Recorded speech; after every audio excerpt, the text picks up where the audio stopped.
I mean, it was ये एक like ऐसी फिल्म थी जिसमें काम करने का ख्वाब मैंने तब देखा था जब मैं एक छोटी बच्ची थी। girl. The world will know you as pop stars. But you will be much more than that. You will be hunters. मेरा मतलब है कि इस तरह के रद्द-ए-अमल की मुझे नहीं लगता किसी ने भी तवक्को की थी।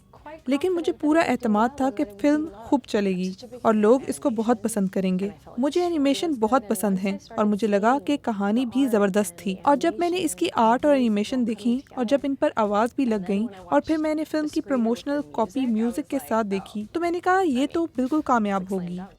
K-pop. के पॉप डीमन हंटर्स का सीक्वल। आप प्लीज़ बताएं कि इस तरह का कुछ देखने को मिलेगा?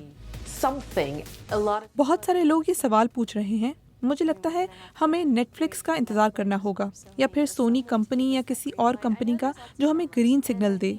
मुझे मालूम है कि इस बारे में काफ़ी सरगोशियाँ हो रही हैं और मेरा ख्याल है कि अगर ऐसा ना होता तो पूरी दुनिया में लोग एहतजाज करते और मेरे ख्याल से ये पहली बार होगा जब 6 या 7 साल के बच्चों को एहतजाज करते देखेंगे।